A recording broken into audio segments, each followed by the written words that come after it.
Pro Group Management. Workers' comp that works for you.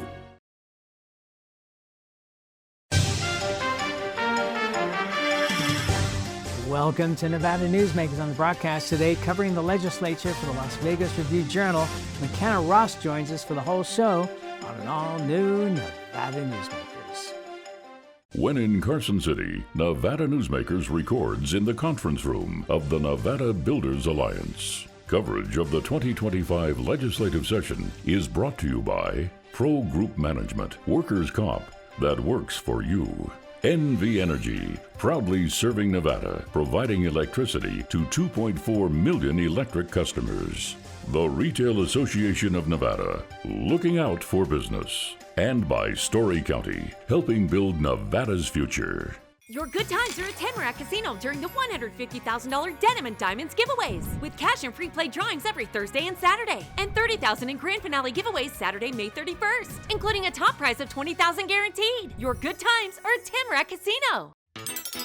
Meet Nevada Health Link, Nevada's official health insurance marketplace. Your link to savings, selection, free assistance, and name brand health insurance, where 90% of enrollees lower the cost of their monthly premium. Everyone deserves access to quality health coverage, no matter your income or family size. Visit NevadaHealthLink.com. A few minutes could save you hundreds of dollars per month.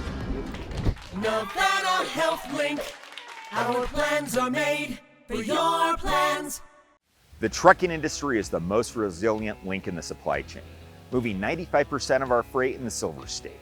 And while essential, the road isn't always smooth. Supply chain disruptions, rising fuel costs, and unrealistic rules and laws that hamper our ability to serve our customers and country. Our prosperity and every sector of the economy, manufacturing, mining, medicine, and food from farm to table, is tied to trucks. There's nothing without trucking. Save money and take transit. Did you know you can ride the bus all day for less than what it would cost you for a gallon of gas? Plan your trip now by going to rtcwashoe.com. This is Nevada Newsmakers with host Sam Shad, a no-holds-barred political forum. Now, from the Nevada Newsmakers broadcast headquarters, here is Sam Shad.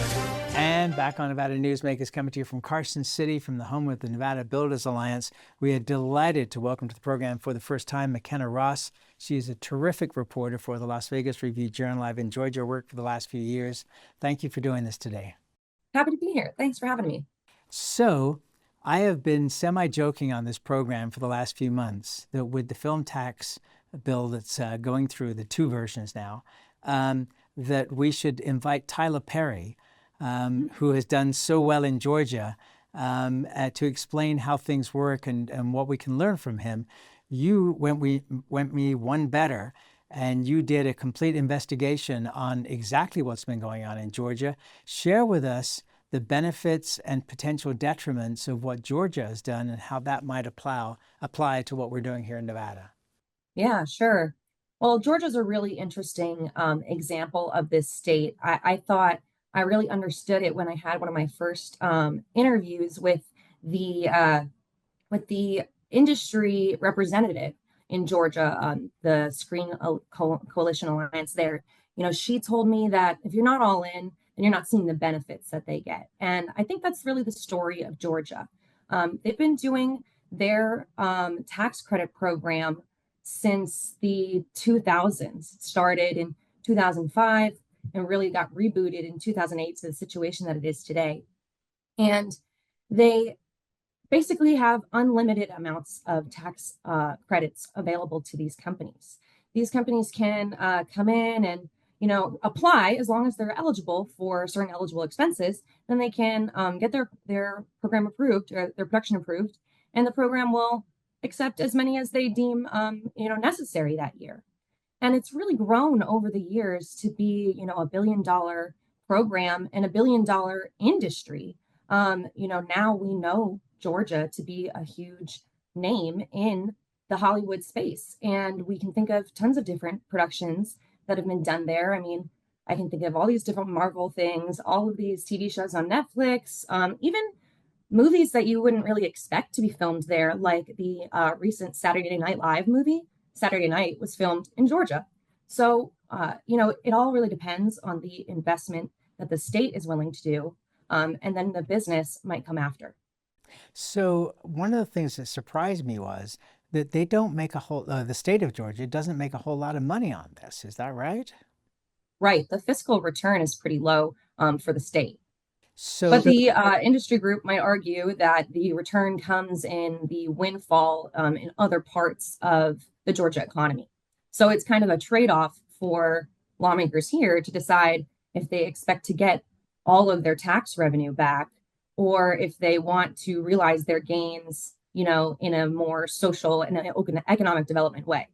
So one of the things that always strikes me about Georgia, and to a lesser extent Canada, that also does a lot to promote and support the film industry, is seeing that Georgia logo at the end of every production is a huge bonus in terms of advertising. So that certainly wouldn't hurt Nevada.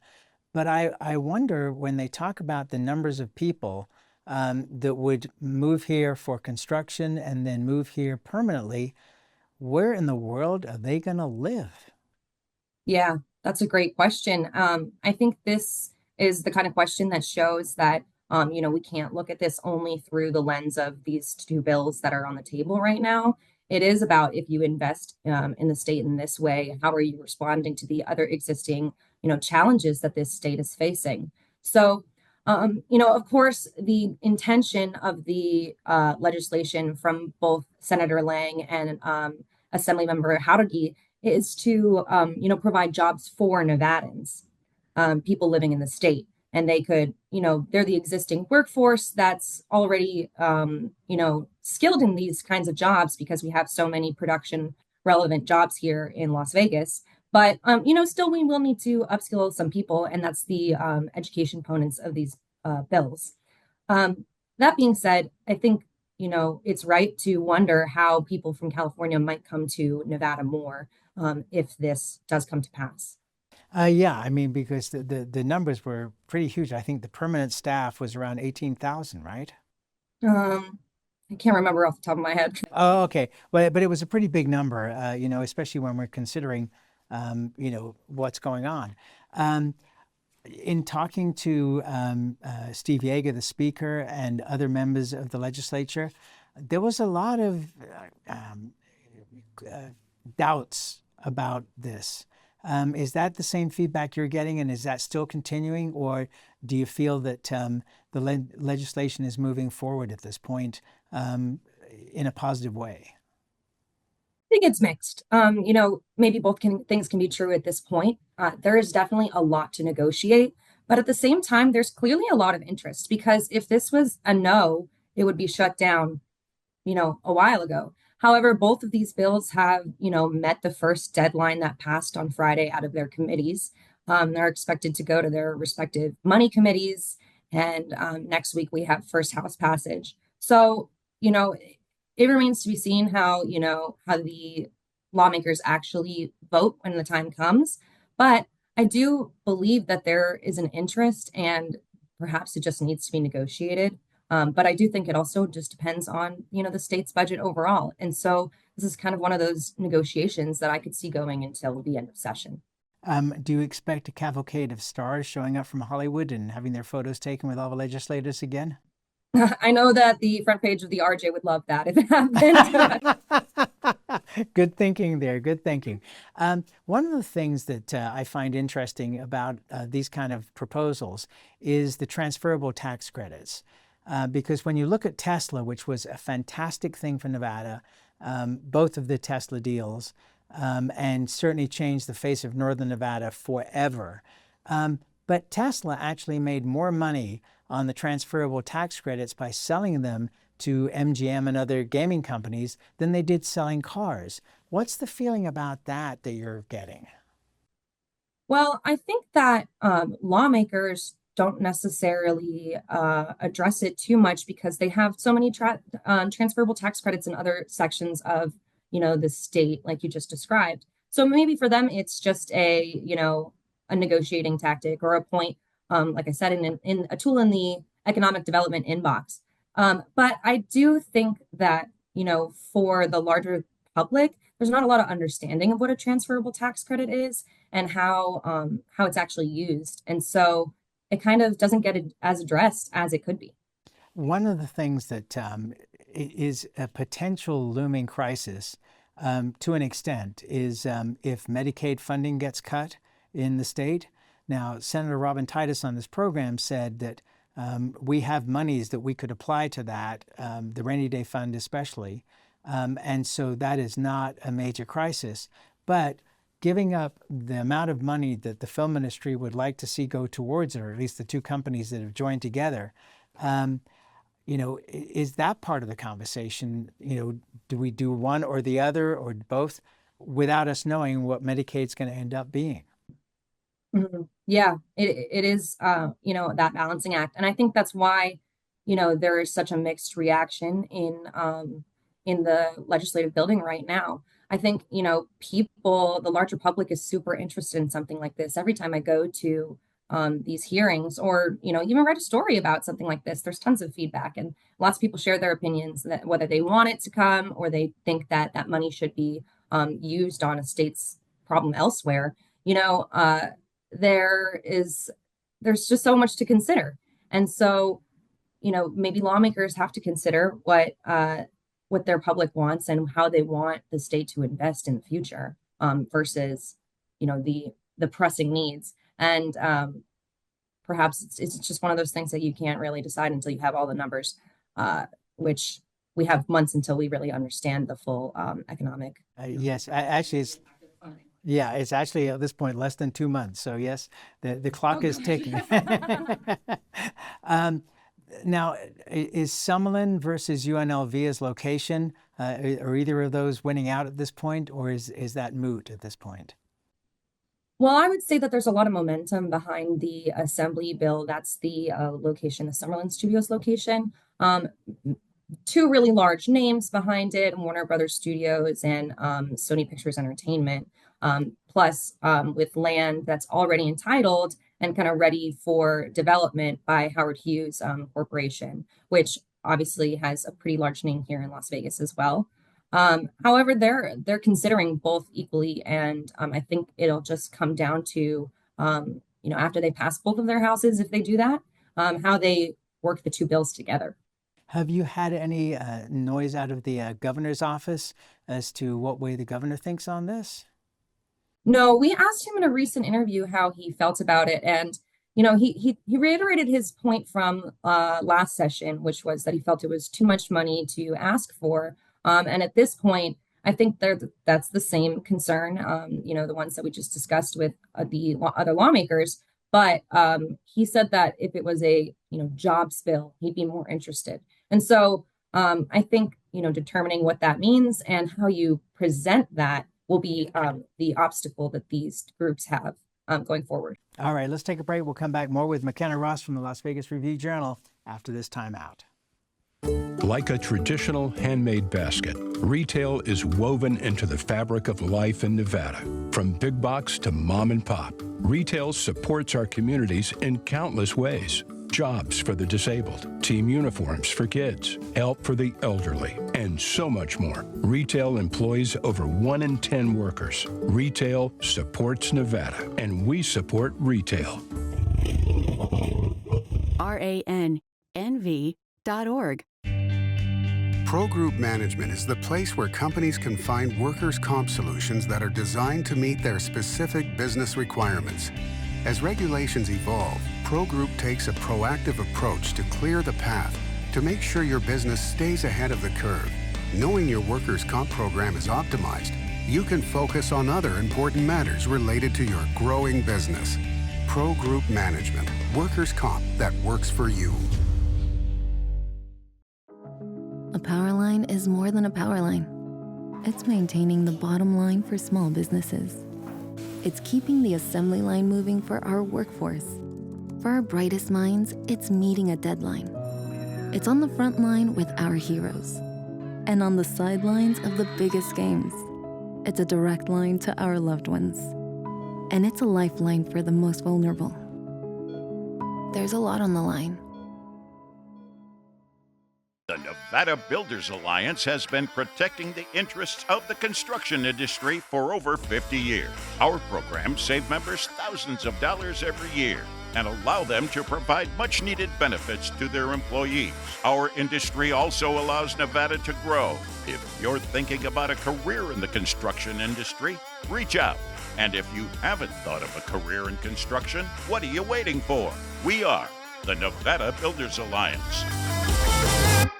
This is Nevada Newsmakers. And back on Nevada Newsmakers, we continue with our conversation with McKenna Ross. She is a reporter for the Las Vegas Review-Journal, covering a lot of action at the legislature. The governor's crime bill, that's a story that you reported on. What can you tell us about this that will help the public understand where the governor is going with this?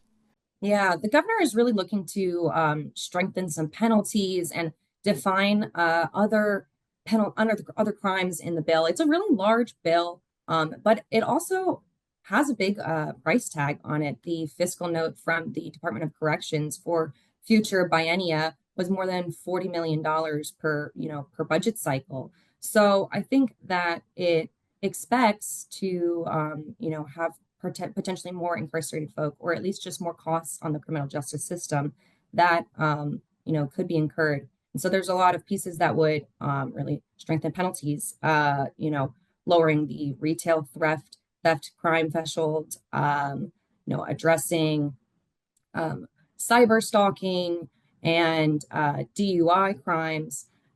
It really covers a large ground. Yeah, to say the least. It's interesting to see in last session, the Speaker Yeager, had no intention whatsoever of cutting back, for example, the dollar amount on retail crime. I wonder if things have changed when you look at the political landscape with the amount of independents versus Republicans and Democrats now in the state. I think that as I talk to people off the air, that there's a lot of concern about that they don't know where the voters are going to fall. Yeah, I think that's true. And I think that's why the governor, set such a large goal. Even at these press conferences, the media will ask him, how do you expect to get all of these things that you want done in your bill? But the other side has said it's a non-starter. And he's like, well, they've got things to negotiate. We've got things to negotiate. So I think that there's a lot that could be amended or addressed, perhaps even, just a middle ground found. Or at least that's what each other is hoping. The other part that plays into this, of course, is that we're already in the midst of a re-election campaign for all the constitutional officers. How do you think that part is playing into all of this? Oh, I definitely think that it's important for Governor Lombardo to appear tough on crime. That's that's his brand as a former sheriff, but also that's the direction of the Republican Party and the point that he's always tried to make. And so, staying strong on positions that he has is only, to his credit during his campaign, as it starts. The other thing is, even though the field is just becoming decided on the other side, not even decided, it's being discussed, I should say, on the Democrat side. Right now, we expect Attorney General Aaron Ford to run for the Democrats. And, just last week, former Governor Steve Sisolak said he would be, exploring potential reelection bid. So, for Governor Lombardo, staying the course, he has a fairly good approval rating is important for his future. To say the least. All right, let's take another break. We'll be right back with McKenna Ross after this timeout. Carson Valley Inn, it's your place for the good times. Carson Valley Inn.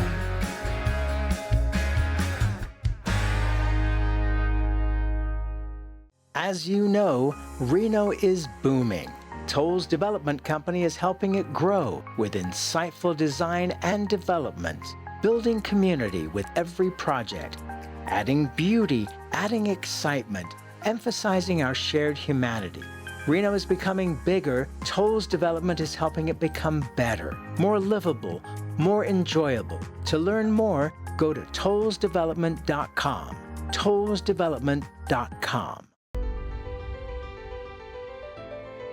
Welcome to Story County. where history meets innovation, and a pioneering spirit continues to shape our future. At the heart of the Tahoe Reno Industrial Center, we power the future with global leaders in technology and manufacturing, driving progress that reaches far beyond our county lines. From advanced manufacturing to tech innovation, our industries are creating thousands of quality careers, fueling a vibrant economy that benefits every Nevadan. But it's more than just growth. Our community is our foundation, supporting families, empowering local initiatives, and creating a place where everyone belongs. Be part of a legacy built on bold ideas and boundless possibilities. Join us in building a brighter future right here in Story County. Story County, helping build Nevada's future.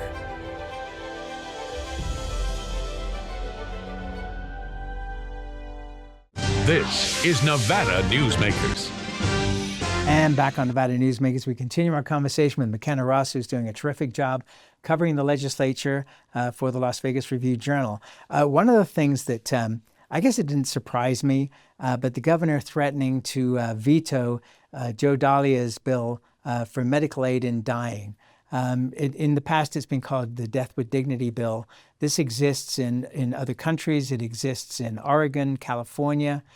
And I guess I wasn't surprised that the governor threatened the veto. But the question is, does this continue on through this session, or is it dead for the session? Well, it looks like it'll continue on April 10th. What was that, Friday? Man, the days go by so fast. No, Thursday. The select committee that was hearing this bill, that was the Assembly Select Committee on End of Life Care, they had a behind the bar session to recommend its passage. So they moved it out of the committee, on the floor so that it could meet last week's deadline. I think that suggests that, they want to see where this goes. Well, one of the things that has always bothered me is that, I think that, and this is me talking, not you, because you can't take a position on any of this stuff. But if I am in a horrible situation where I have some kind of illness, where I want to end my time on this planet, I think that's my business and nobody else's business. And the thing that bothers me about this is that there are lots of ways for me to be able to take my own life. I can do death by cop. I can put my head on a railroad track. I can turn on the gas at my house. I can turn on my car in the garage. It would be much nicer for everybody, especially the emergency management people, police, fire, etc., if I could just take some medicine and go to sleep and be done. So and Joe Dahlia's speech, which I read, was extraordinary in talking about him and his father. What was your reaction to that? And I'm not asking for your opinion on the bill itself. Well, I mean, how could you deny it? It was, it was incredibly touching and heartbreaking to hear. He really, was very honest in telling that story. And I think it made it hard for anybody on any side of that issue to think about it in their, logical way. But can you share with the audience what he said roughly, and paraphrase it at least? Yeah, sure. So, Assemblymember Dahlia told the story of his father, who was diagnosed with COPD, and the doctors told him that he would have a very difficult end of life, where he would have basically a coughing fit that never ended. And Dahlia told of how his father considered going out of state because he didn't want to have his life end like that. But the doctor told him that he wasn't, safe to travel, and that it would be potentially, his family could be liable for something if something were to happen to him on the way to Oregon or wherever he could go. And so, they just decided to treat, it with palliative care. And the hospice nurse told him that when the time came, call, and she would, make him the pain relief cocktail, that would help, ease him into the end of life. And that's not the experience that his dad had. Dahlia said that his dad, coughed and suffered for 12 hours and could barely communicate. And when he did, it wasn't, I love you. It was this hurts and his expressions of pain. And so, that was so difficult to listen to. And I'm sure it was extremely difficult for him to tell, but it showed how much he thought this was a worthwhile bill. And many people feel the same. Yes, and I certainly do. And I don't often take positions on things, but on this particular one, as I defend women's rights to be in charge of their own bodies, I think that all of us should be in charge of our own bodies. We only have about 30 seconds here, but I was curious just to get your thoughts on the Uber trial lawyers settlement. These two forces agreeing to hold off on any litigation for quite a long time. Just a quick response to that, please. Yeah, I think that it just goes to show that you can get a deal done if you need to, because at the beginning of session, I heard a lot about this and how this could define the session in a way that the public might not quite understand. And then behind doors, it was figured out. Amazing. Eva Segerblom will be on the program in a week or so, and we'll have more conversation for her. She heads up the lawyers group. I thank you so much for doing this. Please come back. I hope you enjoyed it, and keep on doing the great reporting. Thanks. Okay, and we'll be right back. Each day, the Children's Advocacy Alliance partners with leaders, legislators, and families across Nevada to improve children's health, education, economic well-being, and safety. We recognize Nevada will be no better than the state of its children. Be a part of this change. Be a supporter of the Children's Advocacy Alliance. For more information, go to caanv.org.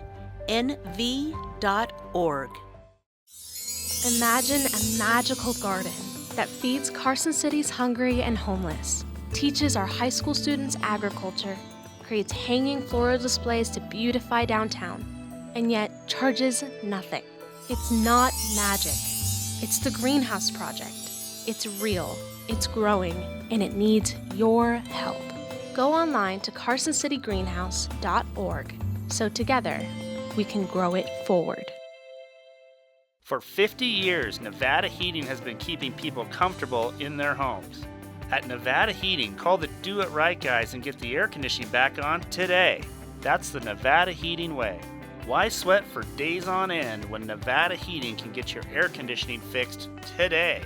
Call us today and we'll fix it today at 323-5585 or schedule us on our website at nevadaheating.com.